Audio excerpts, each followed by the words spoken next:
And I think we're now going to go to a question from Ukraine. Thank you, Prime Minister. Daria Kaleniuk. I had Anti-Corruption Action Center from Ukraine. I passed the border a couple of days ago. I'm from Kiev. Most of my family, most of my team members are still in Ukraine, in Kiev, in Lviv. A woman from my team is now in Bila Tserkva, and she is there with 2 kids. And Russian military is over there, and she's so much afraid that she will be shot. Kharkiv, the city where I was studying, was bombarded today, fully, the downtown square. So you're talking about the stoicism of Ukrainian people, but Ukrainian women and Ukrainian children are in deep fear because of bombs and missiles which are going from the sky. And Ukrainian people are desperately asking for the West to protect our sky. We are asking for the no-fly zone. We are saying in response that it will trigger World War III. But what is the alternative, Mr. Prime Minister? To observe how our children are, instead of planes, are protecting NATO from the missiles and bombs? What's the alternative for the no-fly zone? We have planes here, we have air defense system in Poland, in Romania. NATO has this air defense. At least this air defense could shield the Western Ukraine so that these children with women could come to the border. It's impossible now to cross the border. There are 30 kilometers of lines. Imagine crossing the border with a baby or with 2 children. I'm so glad that Samantha Power is coming here to the border from the Polish side. Let her come to the border from the Ukrainian side and see that. Britain guaranteed our security under Budapest Memorandum. So you're coming to Poland. You're not coming to Kiev, Prime Minister. You're not coming to Lviv because you are afraid. Because NATO is not willing to defend, because NATO is afraid of the World War III, but it is already started. And these are Ukrainian children who are there taking the hit. You're talking about more sanctions, Prime Minister, but Roman Abramovich is not sanctioned. He's in London. His children are not in the bombardments. His children are there in London. Putin's children are in Netherlands, in Germany, in mansions. Where are all these mansions seized? I don't see that. I see that my family members, that my team members are saying that we are crying. We don't have where to run. Well, this is what is happening, Prime Minister.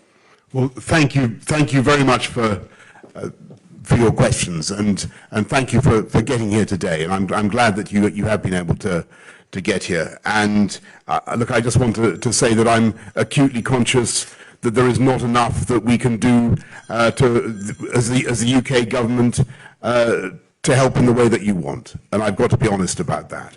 And when you talk about the no-fly zone, as I said to Volodymyr Zelensky, I think a couple of times, unfortunately the implication of that is that the UK and would be engaged in shooting down Russian planes, would be engaged in direct combat with Russia. That's not something that we can do or that we've envisaged. And I think the consequences of that would be truly very, very difficult to control. What we can do is all the things that we are doing already, and providing as much help and support to the Ukrainians as we can. And amongst other things, the UK is intensifying our support, not just for Poland, but for the Baltic countries, and for all NATO's eastern frontier. And if Putin thinks he's going to get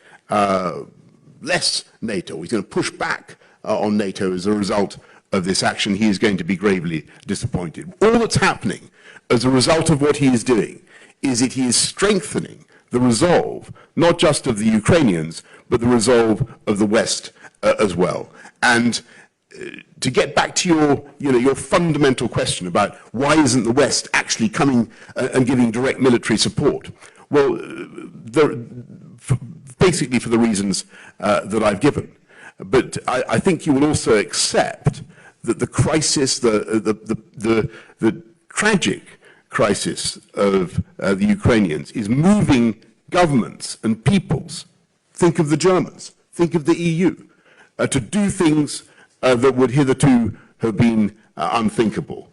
And that is a measure of the sympathy that Ukraine is currently evoking around the world. And I have no doubt that that sympathy is going to be so strong and going to grow that people will not rest, as I've said, until this injustice is reversed and Putin is seen, not just fails, but is seen to have failed in Ukraine. And I think the whole international community will work together to ensure that your family, are able to live in a sovereign and independent Ukraine. And I'm sorry it's going to take time. I'm sorry it's going to be difficult, and I'm sorry for all the tragedy and suffering that you've experienced. But thank you very, very much for coming today and asking your question. I think everybody here has really appreciated it. Thank you.